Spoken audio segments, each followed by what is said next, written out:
வணக்கம். இன்னைக்கு நம்ம ஒரு ஹெல்தியான குழந்தைங்களுக்கு ரொம்ப பிடிச்ச பூரி, ஆனா நார்மல் பூரி கிடையாது, கேழ்வரகுல பூரி எப்படி பண்றதுன்னு பார்க்க போறோம். பூரி மட்டும் இல்ல, இந்த கேழ்வரகு பூரிக்கு ஒரு சூப்பரான சைட் டிஷ் பட்டாணி மசாலாவும் எப்படி பண்றதுன்னு தெரிஞ்சுக்கிறதுக்கு இந்த வீடியோ ஃபுல்லா பாருங்க. அதுக்கு முன்னாடி நம்ம சேனலுக்கு இன்னும் சப்ஸ்கிரைப் பண்ணிக்கோங்க. பக்கத்துல இருக்கக்கூடிய அந்த நோட்டிபிகேஷன் பெல் பட்டனையும் கிளிக் பண்ணிக்கோங்க. இப்போ இன்னைக்கு வந்து நம்ம கேழ்வரகு பூரி எப்படி பண்றோம்னு பார்க்க போறோம். இந்த கேழ்வரகு பூரி பார்த்தோம்னா gluten ஃப்ரீ, அதாவது பொதுவா வந்து பூரி அப்படின்னும் போதே கோதுமையில தான் வந்து எல்லாருமே பண்ற ஒரு பழக்கம் இருக்கு. ஆனா இன்னைக்கு இருக்கக்கூடிய காலகட்டம் எப்படி இருக்குன்னா, கோதுமையை தவிர்க்கிறது ரொம்ப அவசியமான ஒரு காலத்துல நாம இருக்கோம். காரணம் என்ன அப்படின்னா, கோதுமையில இருக்கக்கூடிய ஒரு விதமான புரோட்டீன், அதாவது குளூட்டன் சொல்லுவோம், ஒரு பசையத்தன்மை உள்ள ஒரு பொருள். இந்த பொருள்னால பலவிதமான பிரச்சனைகள், குறிப்பா சொல்லணும்னா சர்க்கரை வியாதி மட்டும் இல்லாம உடல் பருமனுக்கும் பலவிதமான உடல் தொந்தரவுகளுக்கும் காரணம் இந்த குளூட்டன் தான். உடல் ஆரோக்கியம் அப்படின்னு சொல்றது வந்து நம்ம அருகாமையில நம்மளை சுத்தி இருக்கக்கூடிய இடங்கள்ல என்னென்ன உணவுகள் கிடைக்குதோ, என்னென்ன உணவுகள் விளையுதோ அதை வாங்கி சாப்பிடுறதுதான் வந்து எப்பயுமே சிறந்தது. அந்த மாதிரியான ஒரு வகையில பார்க்கும்பொழுது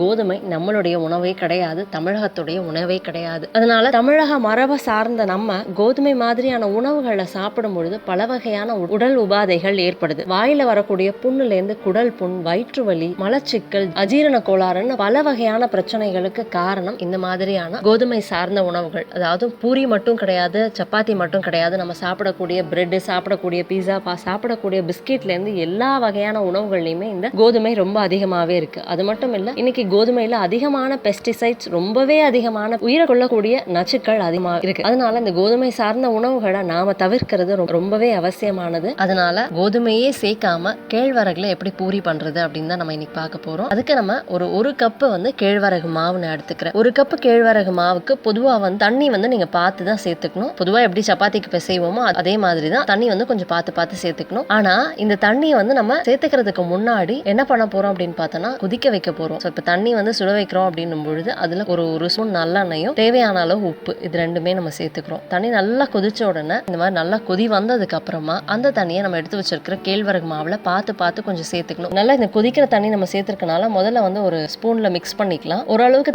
நல்லா வந்து மிக்ஸ் பண்ணி விட்டுருக்கலாம். கொஞ்ச நேரம் நம்ம வந்து அப்படியே வச்சிருவோம். ஒரு 5-10 நிமிஷத்துல அந்த சூடு கொஞ்சம் குறைஞ்சதுக்கு அப்புறமா நம்ம வந்து கையில இந்த மாவை வந்து நல்லா பிசைய ஆரம்பிக்கணும். அதாவது பொறுக்கிற சூட்டுல இருக்கும் பொழுதே நம்ம வந்து பிசைய ஆரம்பிக்கணும். தண்ணி ரொம்ப சேர்ந்துருச்சு அப்படின்னா நமக்கு வந்து பூரி போடுறதுக்கு கரெக்டா வராது. அதனால தண்ணி பார்த்து தான் சேர்த்துக்கணும். அதுக்கப்புறமா கொஞ்சம் கெட்டியா இருக்க மாதிரியே வந்து நம்ம நல்லா பிசைஞ்சு எடுத்துக்கணும். இந்த கேழ்வரகு மாவு பூரிக்கு இல்லைன்னா சப்பாத்திக்கு ரெடி பண்றதுக்கு 2 மெத்தட் இருக்கு. ஏற்கனவே நம்ம சேனல்ல ராகி சப்பாத்தி எப்படி பண்றது அப்படின்னு ஒரு வீடியோ இருக்கு. அதுல ஒரு மெத்தட் நான் சொல்லியிருக்கேன். அது வந்து வேக வச்சு நம்ம வந்து அதுக்கப்புறமா அதுல சப்பாத்தி பண்ற மாதிரி. இது வந்து சுடு தண்ணி நம்ம ஊத்தி அதுல மிக்ஸ் பண்ற மாதிரி. அந்த வீடியோவும் பாருங்க. உங்களுக்கு எது ஈஸியா இருக்கோ அந்த மெத்தட்ல நீங்க பண்ணிக்கலாம். இப்போ பார்த்தோம்னா மாவு நல்லா கெட்டியா நம்ம இந்த மாதிரி பிசைஞ்சு எடுத்துக்கிட்டோம். அதாவது பொறுக்கிற சூடுல இருக்கும் பொழுதே மாவு நல்லா இந்த மாதிரி கெட்டியா பிசைஞ்சு எடுத்துக்கணும். இப்போ வந்து இந்த மாவை கொஞ்ச நேரத்துக்கு நம்ம அப்படியே வச்சுக்கலாம். இப்போ வைக்கும் பொழுது என்ன ஆகும் அப்படின்னா, இன்னும் கொஞ்சம் இறுக ஆரம்பிக்கும் அந்த கேழ்வரகு மாவு. அப்ப நமக்கு திக்கிறதுக்கு கொஞ்சம் ஈஸியா இருக்கும். அதனால இந்த நேரத்துல நம்ம பட்டாணி மசாலாவை ரெடி பண்ணிடலாம். முதல்ல ஒரு பானல் எடுத்துக்கலாம். அதுல தேவையான அளவு எண்ணெய் சேர்த்துட்டு அதுல நான் வந்து பட்டை, இலை, கொஞ்சம் சோம்பு, இது 3 சேர்க்கிறேன். இது நல்லா பொரிஞ்ச உடனே நம்ம வந்து ஒரு கை அளவு வெங்காயம் சேர்க்கிறோம். வெங்காயம் நல்லா ஓரளவுக்கு வதங்கினதுக்கு அப்புறமா நம்ம 1 கப் அளவுக்கு பட்டாணி சேர்க்கிறேன். நான் வந்து பச்சை பட்டாணி சேர்க்கிறேன். பச்சை பட்டாணி இருந்தா பச்சை பட்டாணி சேருங்க, இல்லைன்னா வந்து காஞ்ச பட்டாணி இருந்ததுன்னா அதை முதல் நாள் நைட்டே ஊற வச்சு தனியா வேக வச்சு எடுத்துக்கிறது நல்லது. ஏன்னா அப்பதான் வந்து ஈஸியா வேகும். இந்த பட்டாணி இப்படியே வந்து வெந்துடும். அதனால நான் வந்து இப்படியே நேரடியா பச்சை பட்டாணியை அப்படியே சேர்க்கிறேன். பச்சை பட்டாணியை நல்லா நம்ம வந்து வதக்குறோம். ஒரு 2 நிமிஷம் வதக்குனதுக்கு அப்புறமா ஒரே ஒரு தக்காளி மட்டும் நம்ம வந்து வதக்குறதுக்கு சேர்த்துக்கிறோம். ஏன்னா மற்ற மசாலாலாம் நான் வந்து அரைச்சு எடுக்க போறேன். இப்போ நம்ம வந்து ஒரு தக்காளி, ஒரு வெங்காயம், கொஞ்சம் இஞ்சி பூண்டு, அதோட ஒரு மிளகாய், இதெல்லாம் சேர்த்து நம்ம நல்லா அரைச்சு எடுத்துக்க போறோம். இப்போ இது நல்லா வதங்கின உடனே இந்த அரைச்சு எடுத்து வச்சிருக்கிறதையும் நம்ம இந்த பட்டாணியோட சேர்த்துக்கலாம். சேர்த்துட்டு கொஞ்சம் நல்லா சேர்த்து விட்டுட்டு இந்த அரைச்சு வச்சிருக்க மசாலா சேர்த்தோன்னா 2-3 நிமிஷத்துக்கு அந்த பச்சை வாசனை போற வரைக்கும் நம்ம வந்து நல்லா கிளறி விட்டுட்டு அதுக்கப்புறமா இதோட கொஞ்சம் புதினா, கொத்தமல்லி, கருவேப்பிலை, இது 3 நம்ம சேர்த்துக்கிறோம்.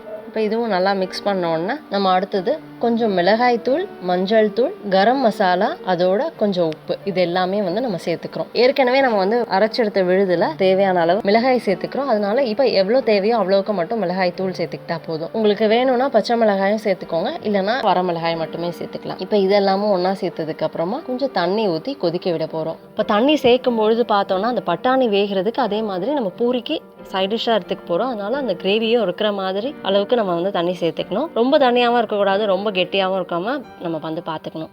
இது நல்லா கொதிச்சு நம்ம பட்டாணி வெந்த உடனே டேஸ்டான சூப்பரான பட்டாணி மசாலா ரெடி ஆயிடும். கடைசியா வந்து கொஞ்சம் கொத்தமல்லி சேர்த்துட்டு நம்ம இறக்கிடலாம். இரும்பு சட்டியில தான் நான் வந்து இந்த பட்டாணி மசாலா பண்ணியிருக்கேன். இந்த இரும்பு சட்டி அப்படின்னும் போது நம்ம உடலுக்கு தேவையான இரும்பு சத்துக்களும் வந்து இந்த சட்டியிலேருந்து நமக்கு கிடைச்சிரும். நம்ம ஏற்கனவே ரெடி பண்ணி வச்சிருக்கிற நம்ம கேழ்வரகு மாவு எடுத்துக்கலாம். இப்போ அதுல சின்ன சின்ன உருண்டைகளா நம்ம தனியா எடுத்துக்கிட்டு பொதுவாக பூரிக்கு எப்படி வந்து நம்ம மாவு திரட்டுவோமோ அதே மாதிரி இந்த கேழ்வரகு மாவையும் சின்ன சின்னதா பூரிக்கு ரெடி பண்ணி நம்ம எடுத்து வச்சுக்கலாம். நம்ம சேர்த்துக்கும் பொழுது எலும்புகள் பலமாகும், பற்கள் பலமாகும், நரம்புகள் பலமாகும். குளூட்டன் மாதிரி அதாவது கோதுமை மாதிரியான உணவுகளை எடுத்துக்கும் பொழுது உடல் வீக்கம் அதிகமாகும். உடல்ல எந்த வீக்கம் இருந்தாலும் அது அதிகமாகும். ஆனா கேழ்வரகு மாதிரியான உணவுகளை எடுத்துக்கும் பொழுது உடல் வீக்கம் குறையும். இப்போ நம்ம மாவு எல்லாமே ரெடி பண்ணி எடுத்துக்கிட்டோம். இப்போ இதுக்கப்புறமா நம்ம வந்து எண்ணெயில இந்த தேய்ச்சி வச்சிருக்க மாவை பொரிச்சு எடுக்க போறோம். தேவையான அளவு செக்கெண்ணெய் எடுத்துக்கலாம். எண்ணெய் நல்லா காஞ்ச உடனே ஒவ்வொன்றா நம்ம போட்டு நல்லா பொரிச்சு எடுக்க வேண்டியதான். ஒரு தடவை கண்டிப்பா ட்ரை பண்ணி பாருங்க. அதுக்கப்புறம் குழந்தைகள்ல இருந்து பெரியவங்க வரையும் எவ்வளவு விரும்பி சாப்பிடுறாங்கன்னு பாருங்க. இந்த கேழ்வரகு பூரிய காரணம் என்ன அப்படின்னா இதோடைய வாசனை. பொதுவாகவே கேழ்வரகு பார்த்தீங்கன்னா அந்த ஒரு நல்ல ஒரு வாசனை இருக்கும் இந்த கேழ்வரகு. அதனால இந்த கேழ்வரகை வந்து நம்ம நல்லா பிணைஞ்சு நம்ம வந்து எண்ணெயில பொரிச்சு எடுக்கும் பொழுது ஒரு நல்ல ஒரு மனம் இருக்கும், நல்ல ஒரு டேஸ்டும் இருக்கும். குழந்தைகள் விரும்பி சாப்பிடுவாங்க. அது ஒரு சூப்பரான நம்மளோட பட்டாணி மசாலாவோட நம்ம கேழ்வரகு பூரி ரெடி ஆயிடுச்சு. ட்ரை பண்ணி பாருங்க. உங்களோட ஃபீட்பேக் எனக்கு கமெண்ட் பண்ணுங்க. இந்த வீடியோ பயனுள்ளதா இருந்ததுன்னா லைக் பண்ணுங்க, மற்றவங்களுக்கு ஷேர் பண்ணுங்க. நம்ம சேனலுக்கு இன்னும் சப்ஸ்கிரைப் பண்ணா சப்ஸ்கிரைப் பண்ணிக்கோங்க. பக்கத்தில் இருக்கக்கூடிய அந்த நோட்டிஃபிகேஷன் பெல் பட்டனையும் கிளிக் பண்ணிக்கோங்க.